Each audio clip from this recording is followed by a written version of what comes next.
Hey kids!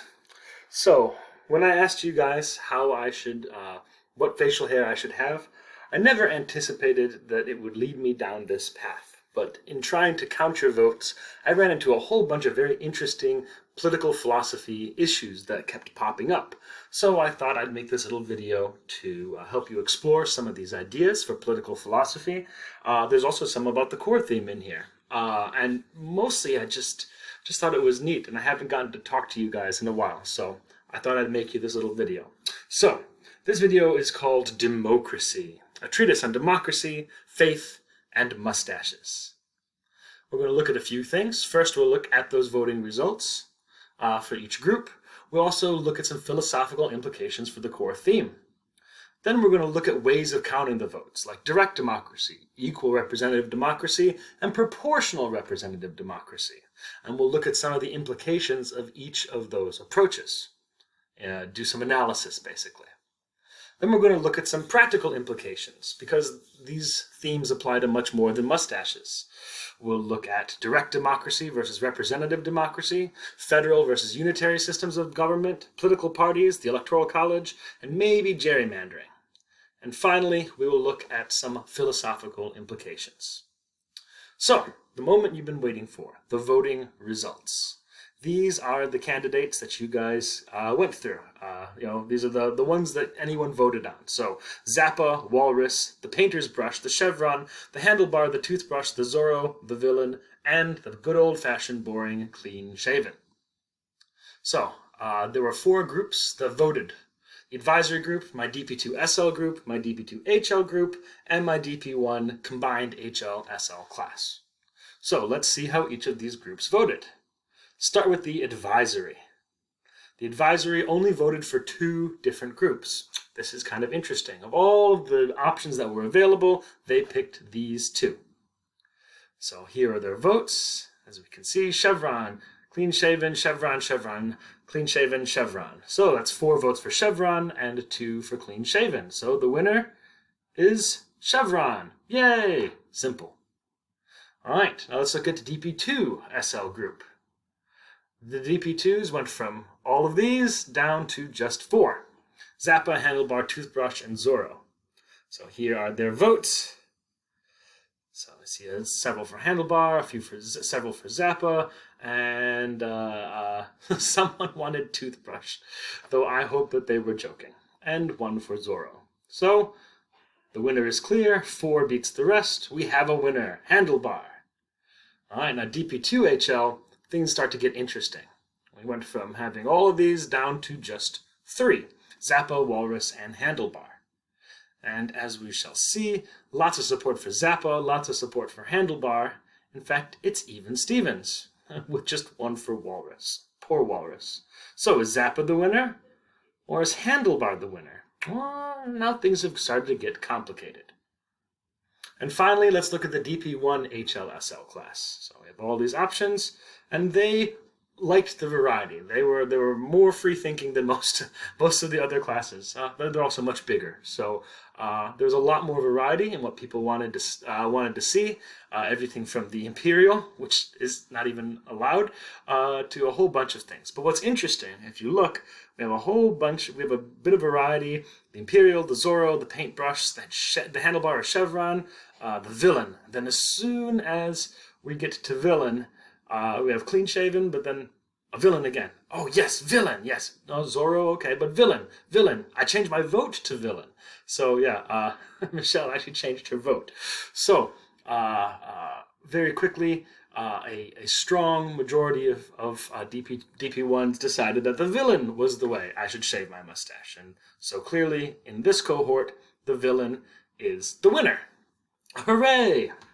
Now, there's some interesting trends that show up here, which is that you guys are from all over the world, so many different cultures, and yet these diverse groups of people tended to agree with whatever group they were in. Now, if I would have been smart, I would have done a control where I would have found one group and asked each individual what they said and seen if this was the case, that there's a sort of groupthink going on here. And it's also interesting that even in the big DP1 group, When we had many divergent ideas, then they fall in line, right? Once a winner appears, then people get behind the winner. So there's some interesting implications for the core theme. Like, what does this tell us about our free will? How does our environment impact our choices? And since our choices, help decide who we are, then how do our choices impact our identity? And what does this say about Nietzsche's herd mentality? Are you little free thinkers really as free thinking as you think you are? So, those are the results. So, who won? Well, that depends on how we count. Yeah? So, I'm going to try a few different ways of counting. Direct democracy, equal representative democracy, and proportional representative democracy. These are just a teeny tiny portion of the ways of voting that are out there. If you're interested in this, there's this really cool series on YouTube by CGP Grey called Politics in the Animal Kingdom. If you find this stuff interesting, I highly recommend you go check that video out because I think you'll get a kick out of it. So, as I go through and I try these different ways of voting, I'm also going to do some analysis. And to do that analysis, first, like a good philosopher, I'm going to define some terms. Meaningful versus meaningless, well-represented versus underrepresented, the popular vote, and fair versus rigged.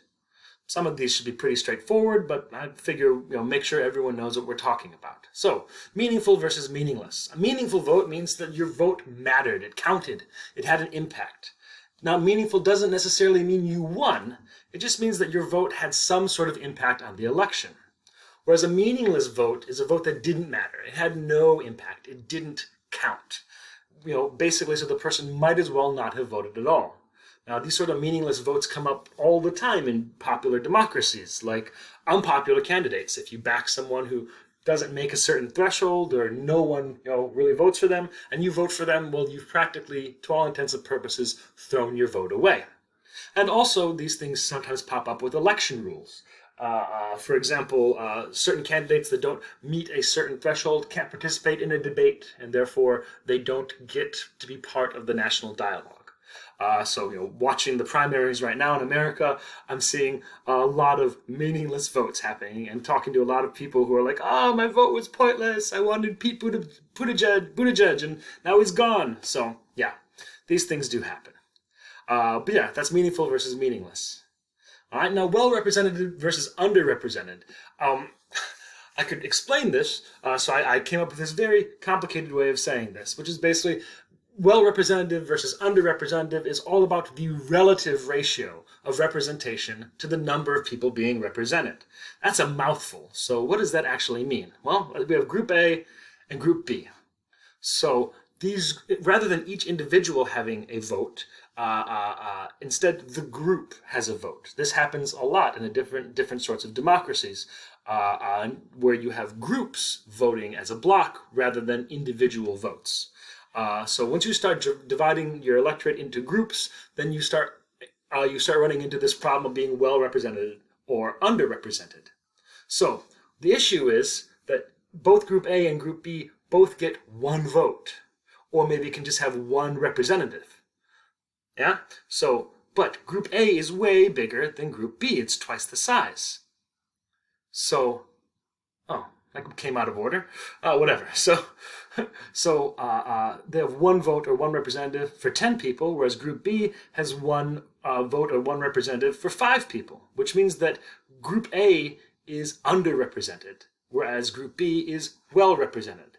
Now realize that once again, this is a relative term. Yeah. It's not that 5 is a good ratio or that 10 is a bad one. It's just that if one group is 1 to 5 and another group is 1 to 10, that means that the group that's 1 to 10 is underrepresented compared to the group of 1 to 5. Okay? Next, let's look at the popular vote.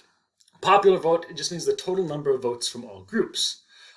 So famously, in the last presidential election in the U.S., Hillary Clinton won the popular vote, but Donald Trump still won the election.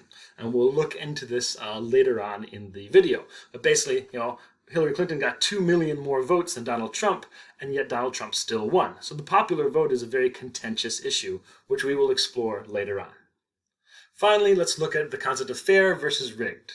In a fair election, there are rules. Everyone knows the rules are consistent, the rules are followed. Whereas in a rigged race, there aren't any set rules, or the rules are not clear, or the rules keep changing and are not applied consistently, or the rules are just straight up broken. One phrase for this is a finger on the scale.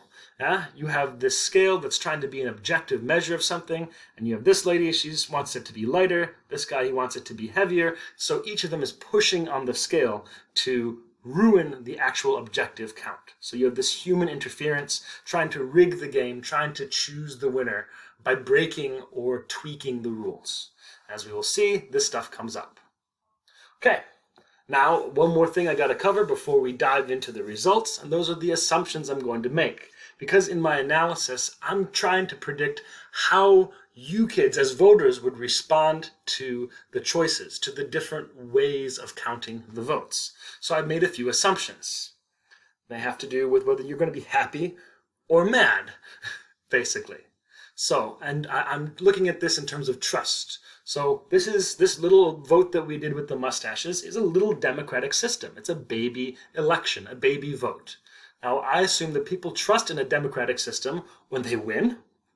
No one who wins everyone who wins an election, they're like, yeah, democracy is great. They trust in it when they feel their vote had meaning, when they feel they're well represented, when they feel the popular vote is respected, when they feel that the minority has a voice, and when they feel that the contest is fair. Whereas people lose faith in a democratic system when they lose faith, just meaning that they don't believe in the democratic system anymore. So, yeah, people lose faith in the democratic system when they lose, when they feel their vote is meaningless, when they feel they're underrepresented, when the popular vote is disrespected, when the minority has no voice, and when they feel that the contest is rigged. So, I'm assuming that you guys will be angry and just not quite happy when you lose, or when any of these things happen, and then you'll be happy when these things happen. Now, you might disagree with my assumptions. I feel like they're solid. There are definitely other things that make people trust in the democratic system, and there are definitely other things that make people lose faith in the democratic system, but I'm just going to focus on these. It's more than enough, because these are the issues that come up as we look at different voting systems, as we look at these three that I'm going to look at today. So, let's get to our results. Let's look at our first one, direct democracy. Yeah? So, in a direct democracy, it's very simple. We take all the votes from all the classes. So, there is the, there's the DP1 vote. You see, villain was the winner there. But now we add the DP2 HL vote and the DP2 SL vote. And lo and behold, and we also add our, our advisory group. Yeah? We add all those votes together. Who's the winner? Handlebar. Yeah? Good old Handlebar. He's the winner. Because we look at all the votes, and this guy had the most votes. Now we get to the analysis, though, the implications, because I have a feeling that people are not going to be happy with this outcome. In fact, a lot of people are not going to be happy with this outcome. Because, we have some various factors that are coming into play. So let's look at them. So who will be happy? Well, obviously the people who won will be happy. They'll be down with this situation. Because, yeah, they won. They got what they wanted. Now, there are some people who are going to be a little bit less happy. These are the members of the two HL classes. Now, why? Well, they didn't get what they wanted, but their group still picked the winner, yeah? The group overall was part of the decision process, and a handlebar was something that they looked at, yeah? They're part of the process. Maybe that's okay. However, the rest of these people are really not going to be so happy. Well, why is that? Well, because these people never really voted for Handlebar. One person in the DPU1 group, of all of the votes, actually said Handlebar. Everyone else, didn't even mention it. And in the advisory group, they didn't have, no one mentioned Handlebar. And so they've got to be thinking, Handlebar? Who voted for Handlebar? Did you vote for Handlebar? No. So no one they know voted for Handlebar. Yeah? So they have no idea where this decision came from. It's a conspiracy. Clearly, their vote, their voice has not been heard because nothing they talked about even made it into the election. So this clearly means that Max doesn't care about these groups, that I don't care about my SL group, my DP1s, or I don't care about my advisory group. So these people might start a revolution. They might get really pissed off and say, "Down with Max! Down with Max!" Well, I don't want that. Yeah, I don't want my advisory group thinking I don't love them, and I don't want my DP1s to go staging a revolution. So I now have these problems. How can I make people feel like their vote counts? How can I make my DP1s and my advisory group feel that their vote mattered? And how can I make each of these groups feel equal? Well, here's another approach that I could take, and that's an equal representative democracy. So what I'll do is I'll just pick the winner from each group. Each group gets one vote. That's why they are equal representative. Yeah, they have one vote to represent their group. So in the advisory group, the winner was Chevron. So we pull up Chevron from the advisory group. From the DP1 SL class, the winner was Villain. So we'll grab Villain from over there. Now from the DP2 SL group, the winner was Handlebar. So we'll grab Handlebar and drag him in. Now, now we have a problem. Because how do we figure out who to send, right? We have effectively a tie, yeah? If we put Zappa down here, well, ties are kind of difficult and tricky. And if we put Zappa down here, now we've made a four-way tie, which makes it almost impossible for us to pick a winner. How could we possibly pick a winner? It's a four-way tie. So instead of that, let's take the winner status away from Zappa. Now we have just one winner, Handlebar. Of course, Zappa and the Zappa supporters might not be all that happy with it. After all, they tied. So picking Handlebar as the winner really isn't fair. It's a rigged game, yeah? We have broken the rules, or just made up rules as we went along. We said we don't want a tie, so we'll pick Handlebar.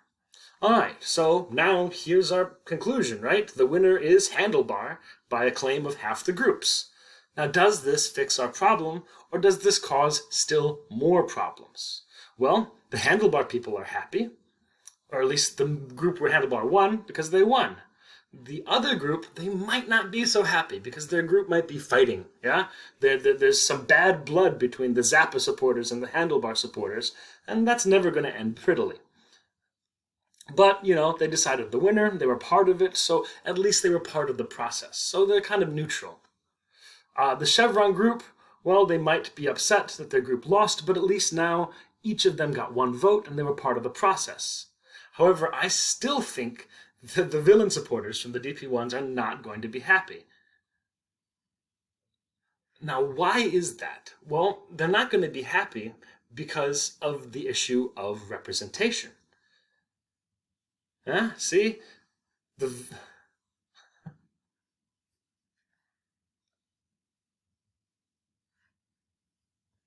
So, the Chevron people are okay because they feel they're well represented, yeah? My advisory group, they're at least part of this thing, and they're on an equal footing with the larger groups, whereas the Villain group is not happy at all. The DP1s, they have 32 people and they get one vote, and the advisory has 7 people, yeah? And they get the same number of votes. That's almost a 5-to-1 difference. So, and when we look at these other ones, they also, have some much smaller groups.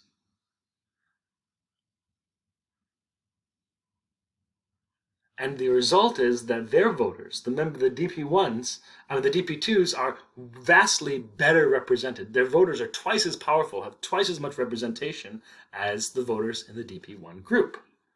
So, obviously the smallest group is going to be happy with this, but the largest group is not. So, they're not going to be digging this. Because it's not fair. It doesn't seem fair at all. And of course, they'll just say, well, don't be a sore loser.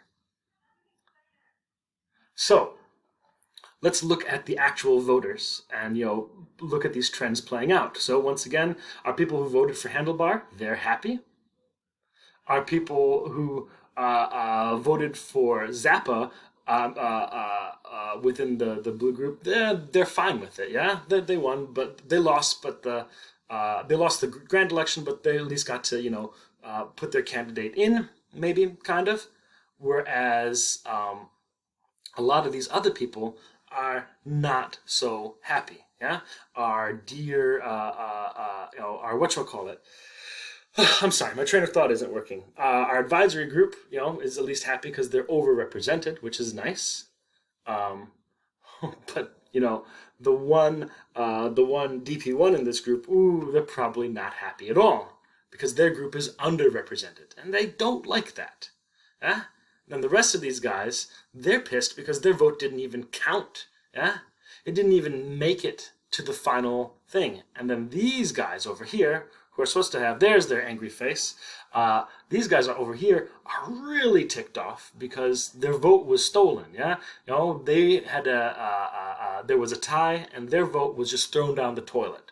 So now we have a whole bunch of new issues that are really upsetting the system. So not only do I have to worry about the people's vote counting and making groups feel equally represented, but I also have to make sure that each election is fair. Yeah. So, and finding a way to make each group feel equally represented is not working per se, right? Because I gave them equal representation, but then that resulted in disproportionate representation. So let's try a proportional representative democracy.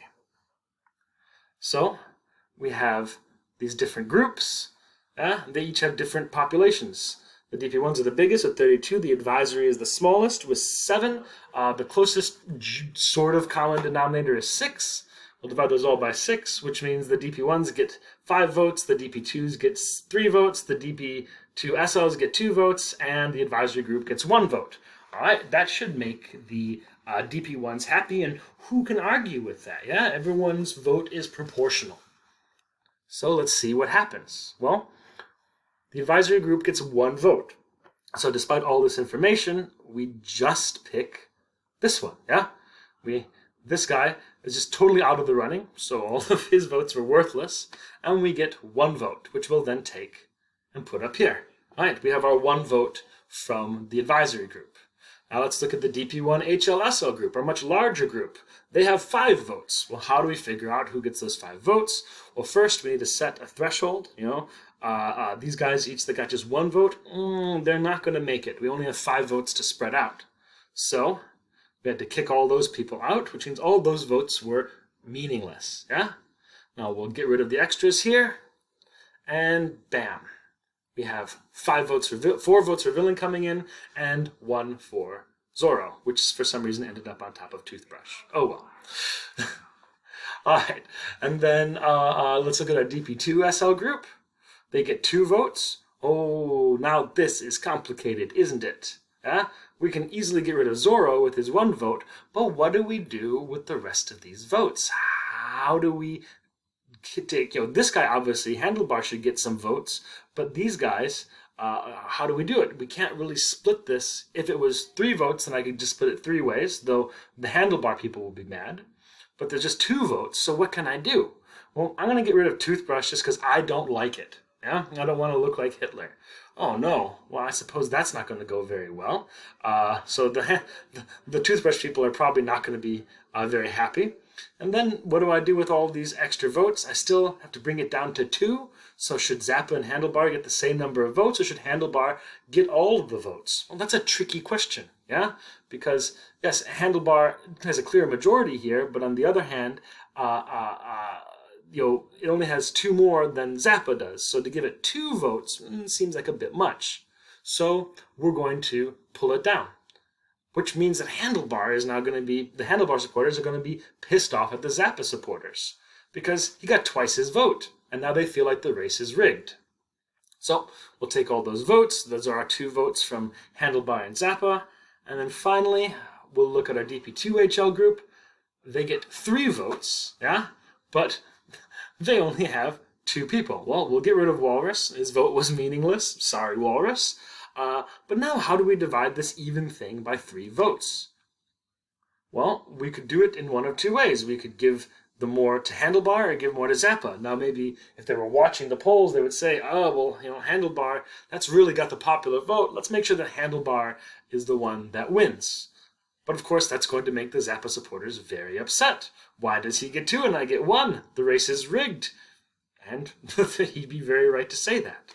So, now, look what we have. Those are our final votes. We have our representative, proportional, representative democracy at work, and the winner, in this case, is Villain. Yeah? Now remember, Villain lost the popular vote, but in this proportional representative democracy, Villain wins. How interesting. Now, how do people feel about this? Well, obviously these guys are happy because they won. And the other folks, a lot of folks might think, okay, this is fair, yeah? The people who participated in the system, yeah? But the people who had their vote stolen, yeah?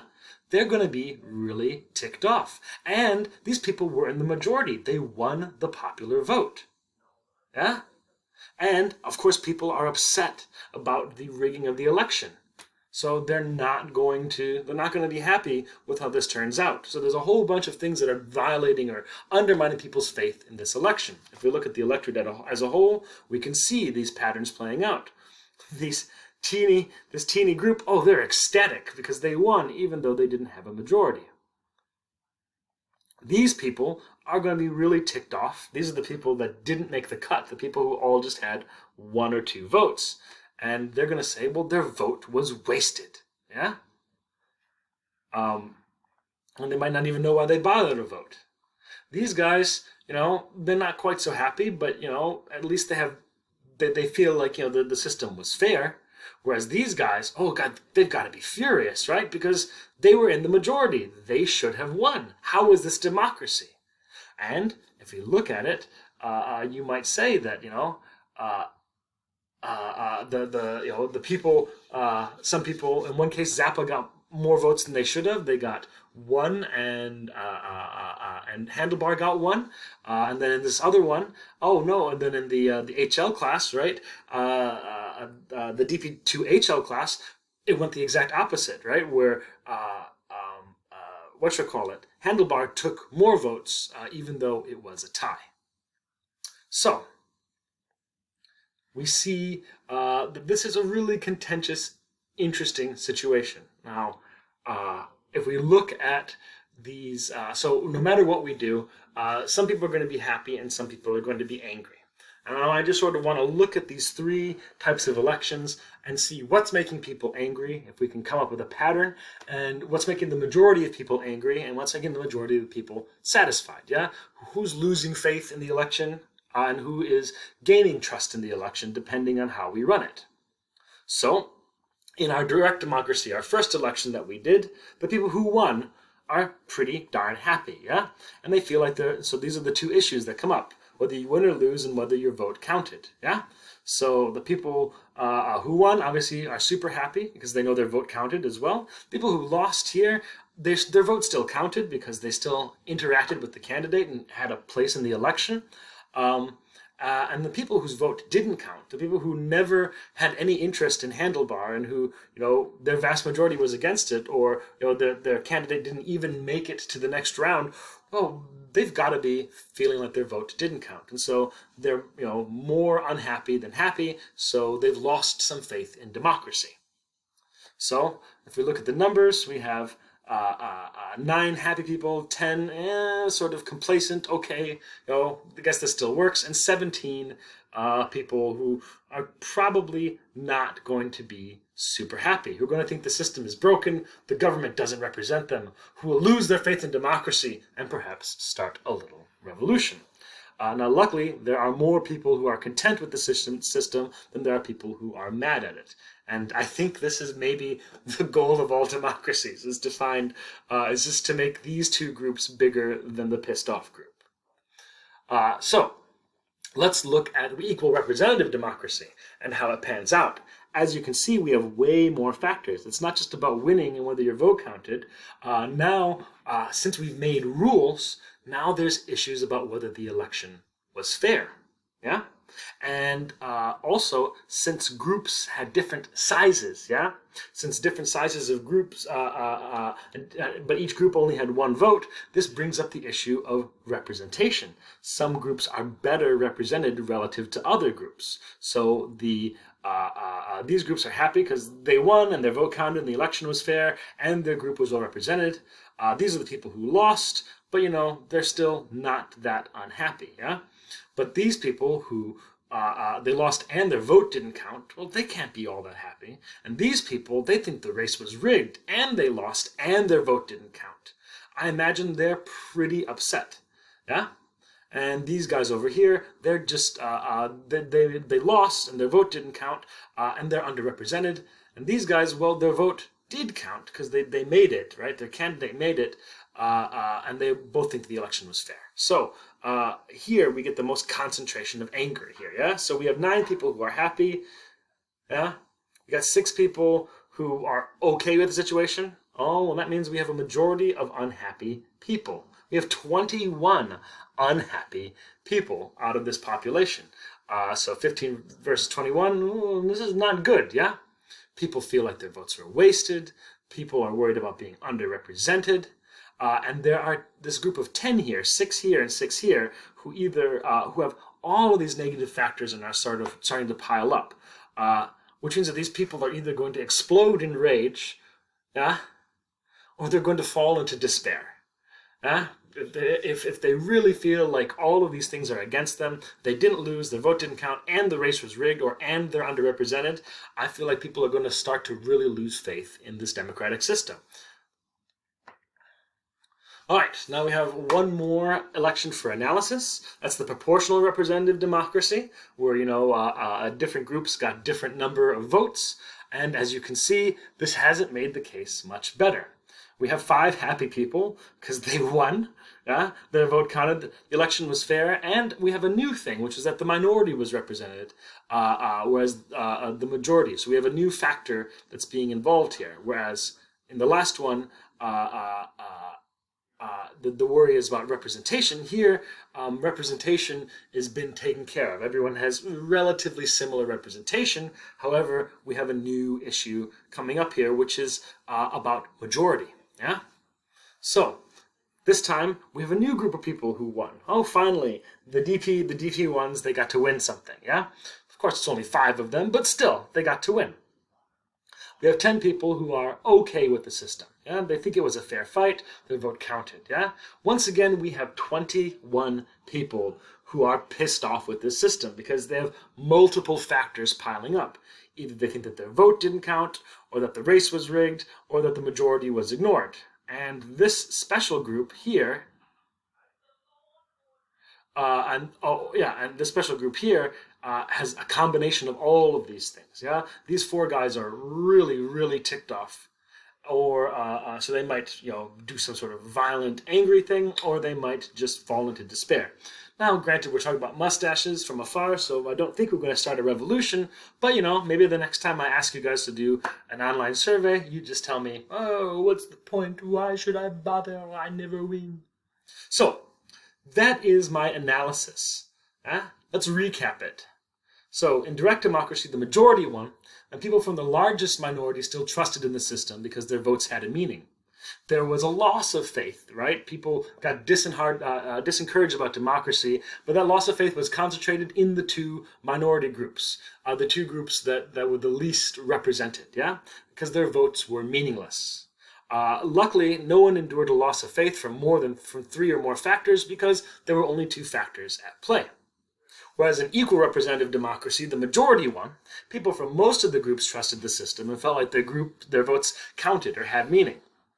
And loss of faith was spread across the super minorities within all groups. So instead of being concentrated in just 2 groups, all groups had people who were losing faith in the system, and their votes were meaningless. These are the super minorities, were the people who voted for something that just had 1 vote. Yeah, a few people. Now we had some new features that popped up in the equal representative democracy. A few people suffered loss of faith because they felt that the race was rigged.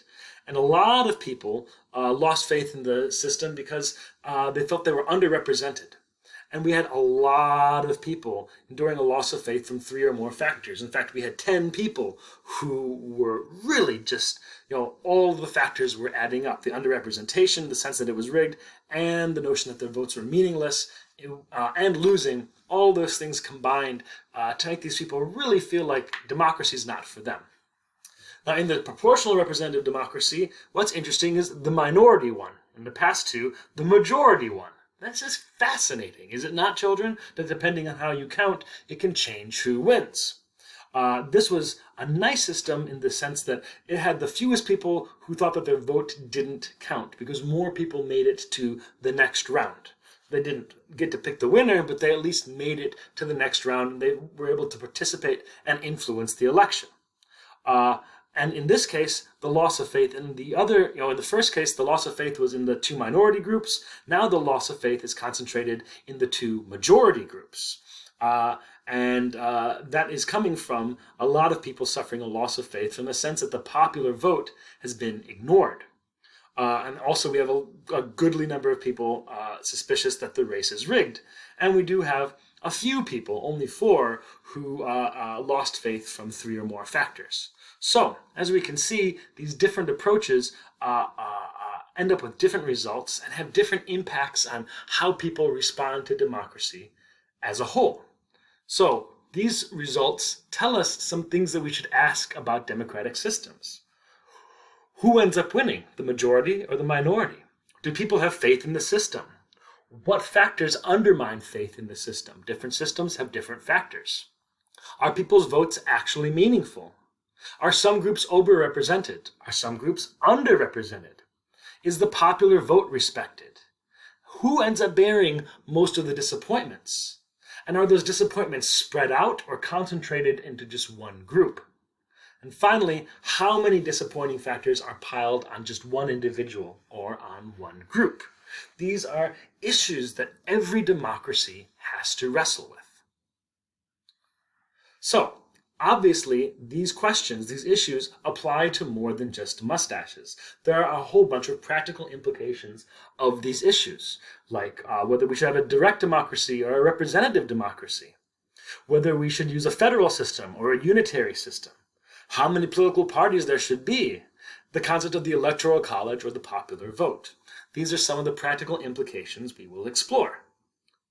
This is about way more than mustaches, and you'll see the same issues we talked about pop up in each of these issues, in each of these sort of popular, practical, democratic issues. So first, let's look at direct democracy versus representative democracy. In direct democracy, you treat the whole group as a unified whole. This is what we did with the first election, where I just took all of your votes and then shoved them together. The whole group votes as one, and the majority wins. It's that simple. Direct democracy is really straightforward. Whereas in representative democracy, the whole group is broken into smaller groups. And the members of these groups vote for representatives, and the representatives do the actual voting, and the majority of representatives wins. Now, with our questions in mind, we can ask some questions about these two approaches, such as, which one is better? Are the groups truly unified? Can you really just clump everyone together, even if people live in separate communities or have different ideals or whatnot? And if the majority wins, then what happens to the minority? But of course, some issues also come up with representative democracy. Like, is it really representative? Are people, who chooses which groups and how big they are, yeah? And how many representatives should each group get? These issues now, so we haven't actually fixed anything, yeah? We still have a whole bunch of problems piled up. And we haven't actually resolved these issues. You have to deal with them before you can make this decision as to which sort of system you think is better. Now there is a nice practical example of this, of direct democracy. We can look at ancient Athens. In ancient Athens, everyone had equal power, but we should remember that everyone only included free male citizens. So that answers the question of who is everyone, yeah? Slaves and women and foreigners were excluded, and they made some terrible decisions under bad leadership. However, they did have one thing, which was that inequality shrank with time. The minority's voice was eventually heard, or the majority just became poorer and they cared for each other more. Now, to look at a representative democracy, that's very different. Instead of people just all voting together, we have representatives, yeah? So in that situation, when you have representatives, some have more power than others. The representatives have the power to vote on legislation, whereas the people they represent don't. They just can vote on a representative. Now, all citizens vote for the representatives, but only the representatives vote on the laws, yeah? And this group has also made some terrible decisions under bad leadership. We've also seen inequality grow with time.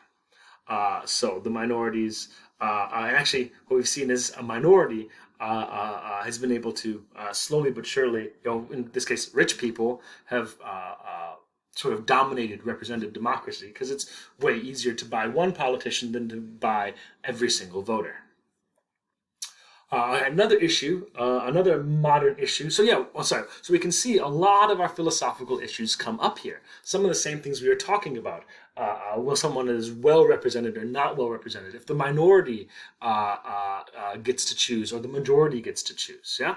All sorts of these factors are now coming up in here. We see similar factors in the difference between a unitary system and a federal system. In a unitary system, there's a central government, political power rests in the central government, and that's about it. Whereas in a federal system, there's a central federal government, but there are also semi-autonomous states, like Nebraska. And political power is divided between these things. So when we look at our earlier philosophical issues, our earlier issues with democracy, we can once again ask some questions about these two systems. Once again, which is better? If there's a central government, who is it composed of? And where do those people come from? And if political power rests in the central government, will the central government prioritize the majority or the minority? Simultaneously, in the federal system, how many representatives should each state have? Should they be equal or should they be proportional? Some of the same issues that we were looking at earlier in terms of representation, in terms of the majority and the minority. And also it brings up issues of rigging, as we shall see. For an example of this, of a unitary system, is the UK House of Commons, which has one central government. The House of Commons is composed of 650 seats, and basically the whole population is just divided up. So each seat represents about the same number of people, which is about 70,000, between 65 and, I think a couple have 80. But generally, it's the same size group of people, yeah? And so each citizen has roughly equal representation, yeah? Whereas in the U.S. Senate, for example, we have 50 states and a federal government. So each state gets 2 senators, and instead of the population being divided up by population, they're being divided up by location. So in this case, different states have hugely different populations. Wyoming has 500,000 and California has almost 40 million. And yet they each just get 2 senators, which means that a Wyomingite has 68 times greater representation than a Californian. That's a big deal, yeah? That's a huge deal, which means that these guys, the Wyomingites are well represented, and the Californians are underrepresented. So we see once again these issues come up. Now another issue, another modern practical implication are political parties. Political parties are crazy things because instead of dividing the population by location or by population, they divide the population by ideology.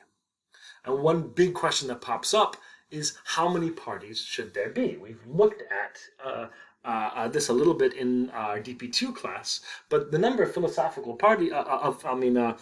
parties has a huge impact on a lot of these issues we've already identified. So the founders of America thought there should be no political parties. Rousseau also thought there should be no political parties. They had lots of reasons why. So we can now look at sort of the implications, look at some of our ideas and how they pan out. So when there's no political parties, then the majority ideology simply rules because everyone just votes their own thing and there's the majority. The minority ideology tends to lack representation because, well, you just have You just have everyone just sort of shouting, and there's no way for minorities to band together to get their ideas across. Yeah, there's no way to form a party, for example, to get to unify their different ideas into one stronger group. So the majority would tend to dominate a no-party system, whereas the minority would lack representation. Which means that most votes wouldn't matter. Only the majority's vote would matter. All those different little minorities, they wouldn't matter. So the majority is going to have faith in the system, and the minority will have very little faith in the system. How about if there's just one party? Well, when there's one party, the majority ideology rules. That's it. There is just one party allowed. So the minority ideology lacks representation. You can't have another party. You just have the one, to which everyone must join or shut up, basically. If there's only one party, then there's no point in voting, because you're only voting for the one party. So there's no such thing as really voting in such a system. The majority is the system. And obviously the minority, people who disagree with the political ideology, would have no faith in the system because they have no representation in it. Now let's look at the case of, say, America, where we have two parties. So in this situation, two ideologies take turns ruling. So we have sort of two majorities, and they sort of bounce back and forth, which one is more popular at any given time. The minority ideologies, the smaller ones, the people who aren't part of those two groups, they're pretty much asked to make the choice between the lesser of two evils. Which one is going to screw me over less? So in such a situation, some votes in some places matter. So if you're in a state, for example, that sometimes is Republican and sometimes Democratic in the United States, your vote matters in those swing states. But if you live in a state like, say, California, that always votes Democratic, then your vote really doesn't matter at all. And that's just a two-party system. And the nice thing about a two-party system is that there's sufficient turnaround. No party rules for long enough where each party gets a chance at some point, basically. So there's sufficient turnaround to maintain some faith in the system for both the minority and the majority. And that's basically how the two-party system works. They say, hey, all of your problems are caused by those guys. Vote for us and we'll fix them. And then they vote for them and, well, they don't fix them, but at least their party won. Yeah? So that's some of the implications of a two-party system. And finally, there's the approach that we can have many parties. Yeah? When you have many parties, like 3 or 6 or 12, when you're in a situation like that, it's very hard for the majority to maintain, to gain and maintain power. And so instead, competing ideologies must compromise and form coalitions. This happens a lot in Parliament, for example, where one group doesn't have enough to get a majority, so they combine with another group or two, and they form a coalition, and they rule together.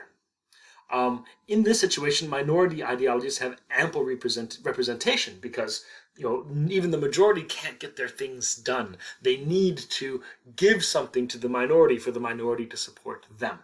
So that is kind of a neat system.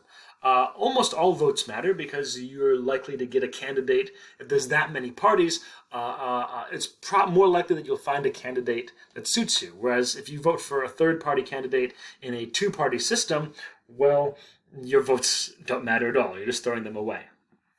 And there are sufficient options to maintain some faith in the system for both the minority and the majority, which is nice. So when we look at our issues that we were talking about, obviously there's many other factors we could consider. For example, how effective these governments are. We've seen from China, for example, that a one-party system is very efficient and gets lots of things done. And it can sort of plan long-term, and they can do huge projects, whereas these two and many-party systems, they sometimes become very inefficient and deadlocked, and they fight and argue about stuff all the time, and they can't get anything done. And because they have to worry about getting elected every 4 years, that means they can't really make long-term plans or get big projects done. So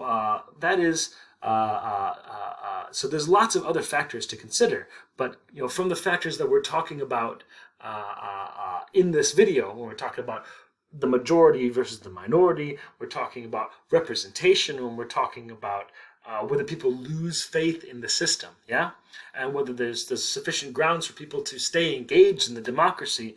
These are the things that come up, and it does seem like more parties is generally better.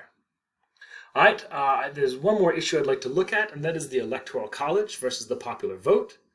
In the Electoral College, each state has a proportional number of delegates, and the delegates do the actual voting. In this case, small minorities are not represented, and minorities can win without majority support. And in such a system, the majority sometimes distrusts the system, and also the small minorities sometimes distrust the system. So when the minority is allowed to win, like in the third election we did, the majority is going to be like, whoa, whoa, whoa, how can that be? Same thing, the small minorities, they, because we're down to delegates, basically, that means that a whole bunch of people's votes for smaller or less popular candidates aren't going to be counted at all. Whereas the larger minorities, they depend on this system to make sure that they're represented. So the Electoral College is sort of a way to maintain minority voice, but that can always piss off the majority. Whereas in a popular vote, everyone just votes, and the candidate with the most votes wins, and the majority will always win, the minority will always lose, which means the minority distrusts the system, and the majority trusts in the system. So with these two systems, it's really hard to decide which is the better one. But as I brought up earlier, there was the 2016 presidential election, and there's this huge argument that's going on even today that, how could Trump have lost by, 2% of the vote, well, 15%, 1.5% of the vote, or, by 2 million people and still win? Well, the supporters of the Electoral College, they remind us that the Electoral College was made so that the smaller states with smaller populations weren't bulldozed by the large urban states, to make sure that the farmers' voice is heard. And there's something to be said for that. This is protecting the minority from the tyranny of the majority, which, definitely, makes sense if you are the minority. But if you're in the majority, you're like, that's nonsense.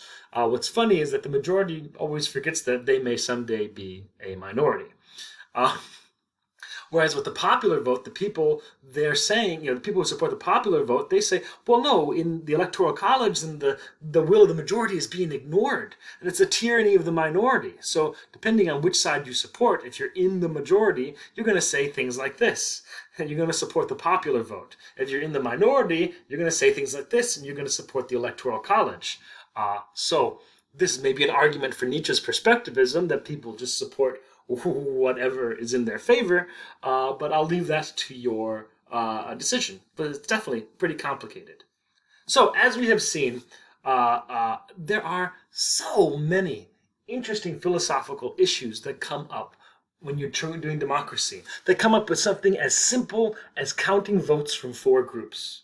Something that simple has so many vast so many different implications, so many different issues that pop up, and so many applications and implications in the real world. So, in philosophy, we can see that democracy is not as simple as it seems, and that, finding the general will is almost impossible, and that different systems end up favoring different groups. And the more we try to tweak it, the more we try to make sure that, like, the minority's voice is heard, or that every group has equal representation or whatnot, the more we tweak it, the more ways there are to undermine people's faith in the system. Every time you touch it, every time you interact with this system of democracy, someone is going to accuse you of putting your finger on the scales. And it's almost always going to be the loser. So, why does it matter? I've talked so long now, for almost an hour now, about, all these things that undermine people's faith in a democracy. I'm talking about this like it's important. So it's a perfectly good question. Why does it matter if people have faith in a democracy? Well, democracy is an idea. And ideas thrive when people believe in them, and they die when people lose faith in them. So when people stop believing in a democracy, it dies. Oh, what does that mean? That's a very abstract word to apply to an abstract idea. What do I mean that a democracy dies? How does democracy die? Well, there's lots of options for how a democracy could die, but here are 2. One is the death by slow despair. through complacency, disillusionment, or disengagement, the people give up on trying to control their government. When people stop trying to control their government, when they give up on making it work, then the government is no longer accountable to the people.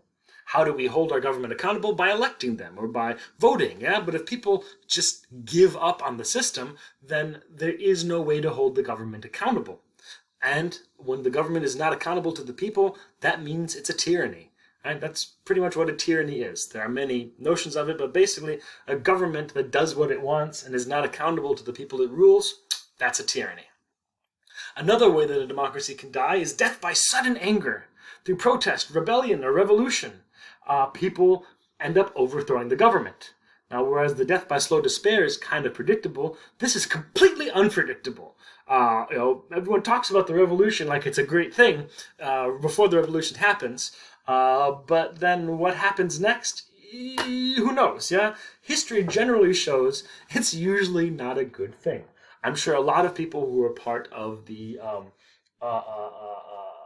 Arab Spring, now when they were geared up, they're like, yes, we will have a democracy and everything will be great. And then, well, it didn't turn out as nice as they'd hoped it would. So the nice thing about revolution is that, there's mystery, so there's hope. So it could have any sort of outcome, but who really knows what's going to happen? Once you break down the house, you really don't know how it's going to be rebuilt. So, we've sort of looked at why we need to sort of try to minimize the pain that people feel. Yeah, the despair that people feel. We want to try to maintain people's faith in a democracy. Yeah. So it's really a matter of where we put the pain. It's not that we can eliminate the pain. Yeah, we cannot eliminate disappointment. Democracy is full of disappointments. Someone will always lose. Yeah, no matter what system is used, there are always people in danger of losing faith in democracy. They'll feel disappointment, anger, perhaps even despair. However, we've seen that different systems put that disappointment onto different people. Yeah, and it's really, as you examine democracy, it's up to you. If you were to create your own state, yeah, or try to come up with your own election system, then it'd be up to you. Or hell, even to decide, which mustache we should go for. It would be up to you to decide who should endure how much. Yeah, this is not just a matter of how many different disappointments should one group have to suffer, and should that disappointment be concentrated in a few groups or spread across many groups? Yeah, remember in our first election, the minority was really pissed off. Yeah, the DP1s and the advisory group, they were the ones who suffered. Yeah, whereas in our final vote, it was the majority, the DP2s who had the most votes. They were the ones who suffered. Yeah. Whereas in our middle one, where it was equal representation, we saw that the disappointment was spread across all the different groups, and there were people who were disengaged with it. Yeah. But yeah, and that really brings up the question of how many disappointments should one group have to suffer? And finally, who should feel the disappointment, the majority or the minority? This is some difficult questions that all democratic systems have to wrestle with. So we've seen that democracy is really, really messy. If you get anything from this, that's what I hope you learn, is that democracy is really, really messy. Here are some final philosophical questions for you guys to ponder on before I let you go. Can we ever truly know the general will of the people? Is it really possible to follow the will of the people? Can everyone's will have equal weight? And if it can, should everyone's will have equal weight? What are the strengths and weaknesses of representative democracy versus direct democracy? What is more important in a democracy? Respecting the will of the majority, the popular vote, or protecting minorities from the tyranny of the majority? These are just a few questions. I'm sure you've come up with more. Feel free to ask them in the group. So, I've made you guys wait so long. Who won? Well, that's up to you. If you respond in the channel with an argument why your group should get to choose the election, I will post the pictures and I will let you guys win the election. Or let you guys vote, basically.